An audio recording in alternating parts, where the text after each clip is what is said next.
The doctor is in. I'm Dr. Freddy Gomez, and this is Med Talk, Health Talk.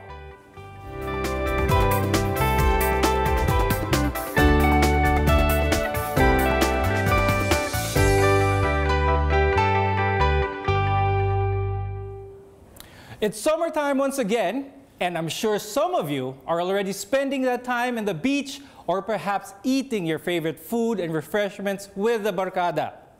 You know what? Every time this season comes, people aren't just conscious about where to go or what to wear, but they also want to know how they look like in front of other people. You have heard your fair share of diets, I'm sure. There's one diet, though, gaining popularity amongst Filipinos, not just for the ease of adopting the diet, but for the drastic results seen by those who live by it. The ketogenic diet, or low-carb, high-fat diet, uses ketones from your liver as a source for energy. Could this be the one diet that answers all of our beach bod dreams? To know more about the ketogenic diet, we have Dr. Dominic D'Agostino, the Associate Professor at the University of South Florida. Welcome to the show, Dr. Dom. Thank you for having me. Now, let me first get this out of the way. There are two types of ketogenic diets, or two ways to practice it. One is for illnesses, and another is for nutritional or health reasons. And that is what we are going to be talking about today. Now, is the ketogenic diet purely a meat and fat diet? Is that all we have to eat? The misconception is that it's a high-protein diet, and it's actually a low-protein diet. From a medical standpoint, it's very low in protein, about 10%. So the lifestyle ketogenic diet I think you're referring to, that's used by people that want the performance benefits or the weight loss benefits, that's a little bit higher in protein, about 20 to 25%, but that's still considered a fairly moderate level of protein. So it's not a high protein diet, it is a high fat diet. And also the carbohydrates are restricted, but they're from vegetables. Okay, but how exactly do ketones give a person energy? Yeah, so think of ketones as an alternative energy source. In the context of fasting, if you go for a period without food, your brain gets deprived of glucose. So we break down our body fat to make these molecules called ketones, and then the ketones can largely replace glucose as a fuel source for the brain. And there's many advantages to having your brain and your body run on ketones. Okay, so do ketones actually pack more energy than carbohydrates? Yeah, so ketones are a breakdown product of fat. So our body fat and also the fat that we eat.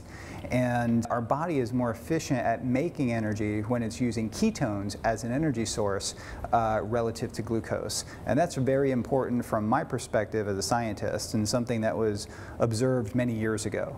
So do you yourself, have you been practicing the ketogenic diet? Yeah, my early work 10 years ago looked at the anti-seizure effects, the neuroprotective and the anti-cancer effects, and the effects that we saw in the lab really motivated me personally to start following the ketogenic diet 10 years ago, and I've been on it fairly continuously for 10 years, and all my health biomarkers have improved considerably since I've been on it. Okay, that's good to know, because we're going to be dispelling some myths later on as well. And maybe a lot of Filipinos don't know that carbohydrates can be used at very sparingly amounts, as little as 20 or 10%, as you said? Yeah, with the ketogenic diet, you do need to restrict carbohydrates to get your body burning fat. And it's the actual transitioning your body from a carbohydrate sugar burning machine to a fat and ketone burning machine. And to do that, you have to, the first thing you have to do is restrict your carbohydrates and your sugars down to 50 grams or less per day. So 50 grams a day, roughly, could you give us an idea on how much that is? What that would be like? So if you're eating a ketogenic meal plan, that would be 2 salads and maybe a bowl of sauteed vegetables cooked in butter, for example. And then that could be incorporated with your other foods that would be ketogenic, which is high-fat types of meats and fish and nuts and avocado. There's many books out there that actually teach you and instruct you how to eat. Right. Okay, we'll talk more about that on what the proper thing is to eat for a good ketogenic diet. But I'm sure this keto diet is starting to look really promising for a lot of you right now. But you might want to know first if you're qualified for this kind of regimen. When we return, we'll talk to two Ketonians on how they achieved the physique that they always wanted to have. That's coming up. Stay tuned.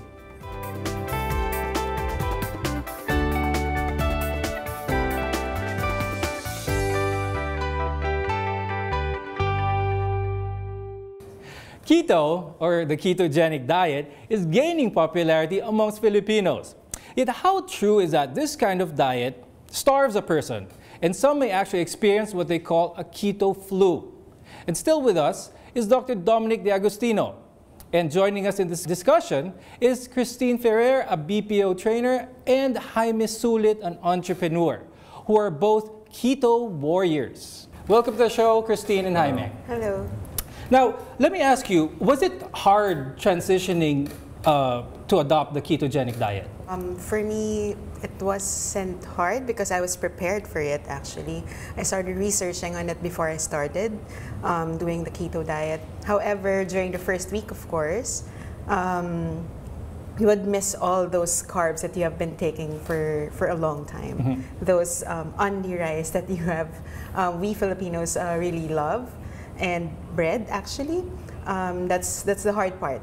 Dr. Dom, is this a sort of a normal transition or something to expect? Absolutely. So transitioning your body from a carbohydrate-based, sugar-based metabolism to fat and ketones changes your metabolic physiology and your brain metabolism. So, for example, your blood pressure may go down because the ketosis has a diuretic effect. So you do lose some water initially, and then you need to get in lots of fluids and lots of minerals. Also, your brain goes through glucose withdrawal. So basically, and it's like getting off a drug, getting off of caffeine, and there's a transition period that is needed for your brain to adapt from using glucose to using ketones as an energy source. And it doesn't happen instantly. It takes some time. Jaime, you've been on the ketogenic diet less than a year, and through the pictures that we've shown, you've had a drastic or a really significant change in weight. At any time during when you were undergoing the ketogenic diet, did you feel that you were starved? In the beginning, yes. When I first started, maybe the first week, maybe into the second week. But, I was just determined just to lose weight. So I just, with all the dizziness, I never really got the keto flu. I don't think I did. But, I got weak the first couple of days. But then again, after the first week, I actually had a jiu-jitsu competition, which I got gold and bronze that first week. So, my energy was okay. Now, Dr. Dom, Jaime mentioned something of the keto flu. Is this the same thing as being sick or having the typical flu? Yeah, the keto flu is kind of an umbrella term for the symptoms I was describing. So your immune system also has some changes associated with it. And because you are burning fat, you may be releasing some toxins too. But I think the main effect is attributed to your brain's going through glucose withdrawal. And it's changing fundamentally your metabolic physiology and your brain energy metabolism. Is there anything that someone can do to sort of lessen those the effects of that keto flu or those symptoms? Yeah, I think when you start the ketogenic diet, it takes a while for your body to make ketones and to get ketones to your brain. And the more you follow the diet, the more ketones you're able to make. But there are types of fats like coconut oil, MCT oil, and then ketone supplements on the market that can really help transitioning your body to get into that optimized ketogenic state. Okay. Now, Christine, have you tried other diets before the ketogenic diet? I did. What made you stick with the ketogenic diet? With the other diets that I tried before, it didn't work. With keto, though, in like 1 week, I already lost 5 pounds, 5 to 10 pounds, I think. So it got me motivated as well, just like Jaime, that I have to continue. I have to continue doing this because I always say to other people that it's just a bonus that I get thin, I lose the weight. But more importantly, the motivation that it got me into, that's what I liked. Okay. That made me positive as well. Yeah, that's good to hear. And Jaime, aside from the weight loss, did you see or did you notice any other positive effects of the ketogenic diet? I'm a little bit sharper, I guess, mentally. That's one of the things. My energy is actually a little bit better. Now, Christine, before you went into the ketogenic diet, did you have any long-term illnesses? I was already taking diabetic medicines because my sugar is above the normal level already. And I was diagnosed with PCOS before, polycystic ovarian syndrome.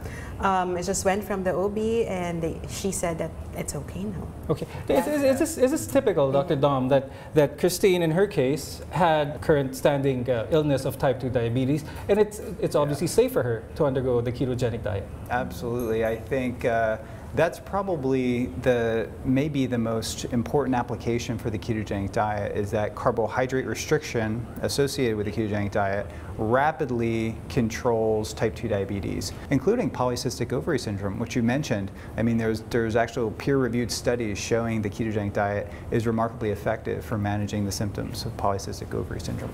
Great. Now, Jaime, why do you think is the ketogenic diet so effective, or at least for both of you, Pri and Christine? Man, it's just you're not storing all that carb and sugar. I mean, it's not turning into fat. I mean, you're burning your fat. You know, I can't sit here and say it's easy. No, it's hard. It's tough in the beginning, but then soon as you get into that ketosis, I mean, you're not even gonna look at the rice. You're not even gonna look at the bread like you wanna take a bite. You're just like, okay. Is this typical, by the way, that the results can be seen as quick as early as like a week or so? It is, yeah. So that's one of the benefits of following the diet. You do get very fast results, and as far as weight loss, and the more you follow it, there's a learning curve, and the easier it gets, and the appetite suppressing effects of nutritional ketosis. Your appetite doesn't have control over you. You have control over your appetite when you're following the ketogenic diet, and that's probably one of the biggest advantages for the weight loss effects. Okay, that's actually what we're going to talk about after the break. So I'd like to thank our guests as well, Christine, Jaime, and Dr. Dom, for joining us and sharing your knowledge and experiences regarding the ketogenic diet. Thank you. But first, after the break, let's talk about how to determine if you're getting the right amount of nutrients while on the keto diet. And we'll get to know the best fitness routines from celebrity coaches while you're on the keto diet. Keep it here on Med Talk, Health Talk on CNN Philippines.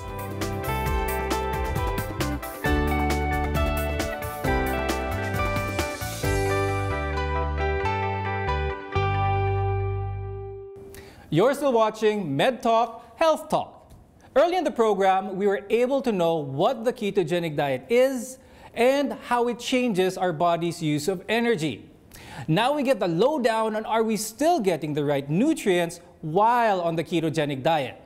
We have on the program celebrity fitness coaches Jim and Tony Saret and Athena Trifonia Tiglao, a registered nutritionist and dietitian. Welcome to the show. Hi, Doc. Well, hi to everyone. Thank you. Now, let me ask you, as fitness coaches, do you think diet alone is okay for fitness? Okay, so by definition of fitness means totality. It's not just about weight loss. A lot of people perceive when you say fitness, it's always about weight loss. That's not necessarily true. Dieting is actually very effective when it comes to weight loss, but it's not the end all, because you also need to be strong, you need to build your lungs, you need to make your heart stronger, you need to make your bones stronger. So it's always going to be a combination of diet and exercise. Tony, do you think the ketogenic diet is applicable to almost all individuals? It could be and could be not. It may work for A, may not work for B, so dependent and contingent on your needs. Now, as a lifestyle, it is doable and it is applicable, why not? But I don't know if it's going to suit everyone's preference. Kasi ang daming preferences, ang daming klase ng diet. So, kung ano siguro yung mas hiyang sa kanila, Doc. Tama. Now, ma'am, do you think the ketogenic diet answers all the nutritional needs of a person? No, Okay. it doesn't. It should be depending on the people or the person who's actually engaged into the weight management. It calls for a certain condition, like if you have to declare you're diabetic, you have kidney problems and high blood pressure, you have to declare those. Right. So it doesn't fit to all the weight management, weight reduction program. But when it comes to nutrients, what should a balanced meal consist of? Ideally, for a complete balanced diet, it should be 60% carbohydrates, about 10 to 15 protein, and about 20 to 30 for fats. Okay. But what the ketogenic diet is doing is 70% fats, about 5 to 10% carbohydrates and moderate protein from 20 to 25%. So ano specific kind of protein are we looking for? What are the specific kind of fats that We that are actually good? have two types, or categorized into the plant-based and animal-based protein. In the same manner that we also get to hear the good and bad cholesterol coming from the fats. Wherein these are actually the choices of the people who are actually engaged into the diet. Now, the good thing with whatever diet you guys are actually doing is how to get started. No? My stand here is, for example, for the diet, as long as you complement it with workout, and you just have to cut down. That's diet. You cut down from the usual that you're overindulging to something that has to do with your total body, total energy requirement per day. Now, Coach Jim, a lot of people may be discouraged because they go to the gym, they think that it takes so much time. I'm so busy. I just have so many things on my plate. But can you actually be fit with what, less than an hour? You think? Actually, we're kind of smirking because it's what we've been doing the past few years. It's what we've been giving seminars and lectures trying to tell people you don't need an hour, you don't need 45 minutes. We're even promoting this 4-minute workout. At the end of the day, when you say 1 hour, a lot of people go, oh, I don't have 1 hour, so I'm not going to work out. It's not about that. We're not saying you can get a lot of benefits in just 4 minutes, but 4 minutes is enough to get you started. And it's enough to get you to maintain your body. It's enough to do a lot of things. Because it's better to do something than to do nothing. So if you do a lot of research, 4-minute workouts are really popular, right? But it doesn't mean just do 4-minute workouts. If you have time, do something else. Okay. Coach Tony, as Coach Jim said, could you give us certain examples of what a 4-minute workout might entail? Yes, Doc. I think the 4-minute workout is already the foolproof, no excuse, or wala nang kadahilanan para hindi mag-workout to jumpstart that fitness journey. And it's tailor-fitted according to your own fitness level. So once you get started, kung wala ka ng oras, 4 minutes is the shortest that you can do. I mean, of course, it would be good if you are doing all other exercises and you complement it. But if, like, you're a doctor, you have a show, or you're operating, then you don't have time, then 4 minutes is good. Then 4 minutes, espasyo, body weight lang ang kailangan in terms of space. Isang di pa lang ang agwat. Just twirl if you can find that space. When you travel, then that's it. Then it's free. It's your body weight. And it's what we should be doing and carrying anyway. So it trains us to do functional movements like standing up, Doc. This is, if the chair was lower, standing up and squatting. It's already a movement that we, unbeknownst to us, or kailapo sa atin lahat, is technically and scientifically called a squat. So it's movements, very, very basic movements that we do every day. And jumping jacks maybe, because you can do a side step if it's too heavy, if you cannot jump and your knees are a little weak. So there's so many movements. Or push-ups. When we think of push-ups, women, takot tayo, akala natin, I am gonna get muscles. You can't get that much muscles because you're just toning and lifting your body weight. You're not taking excessive amounts of supplementation or protein. You can even do push-ups against the wall. Diba, Doc? So, depende. Then once you get lower, you can do it against a table. So, ang there's dami na progression pong, to it, ano? But there's always a start. Yun nga sana excuse ko eh, wala akong membership ng gym or wala akong lugar para, pero you can do all of this at the comforts of your own home. Yes, Doc. Actually, if I may interject. Sure. You know how sitting is the new smoking now, right? That's the new thing that's going around. Right, We've been Doc? going around telling people that there's new research that says that pocket workouts are actually very effective. Like every 2 hours, stand up, do like 10 squats. That's it, go back to work. The next 2 hours, stand up, do wall push-ups, sit down, go back to work. Those things actually add up. Okay. And those are the small things Small you can do. You increments, don't have to wait for a full hour to work out. So small pocket workouts are actually very effective. It's actually pretty good. It's interesting because you can incorporate that to your pretty much your everyday activities. Correct. You don't really have to have that 1 hour that you have to be at the gym. Correct. Okay. Now, ma'am, ito na ang tanong. Do you recommend the ketogenic diet? For me, for a weight management client, for you to get started, you can actually do whatever diet. Now, if you feel like you're fit to do the keto, it works with you, then go for that. Okay, so it depends. It depends, on the certain criteria of the person. Ano. Now, Coach Jim, if there's anyone who wants to sort of get in touch with you guys or wants to know more about fitness or sort of have a better lifestyle with whatever diet they might choose, how can they get some more information about that? Well, basically, we share a lot of information. We have a Facebook page, which is very common. It's basically just Coach Jim Sadet or Coach Tony Sadet. And that's it. We share a lot of free information about the latest fitness things, fitness diets, and that way people will get more informed and they can make better decisions. Okay.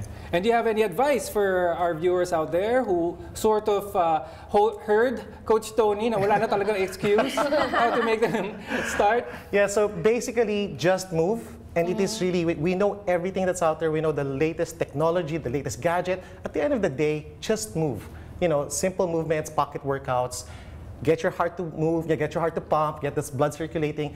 That's a good start. Then things will follow later on. Okay, Coach Tony? For me, Doc, whatever inspires you, whatever makes you happy, find that bliss, find your challenge. At alam niyo po, I mean, ang hirap po magkasakit.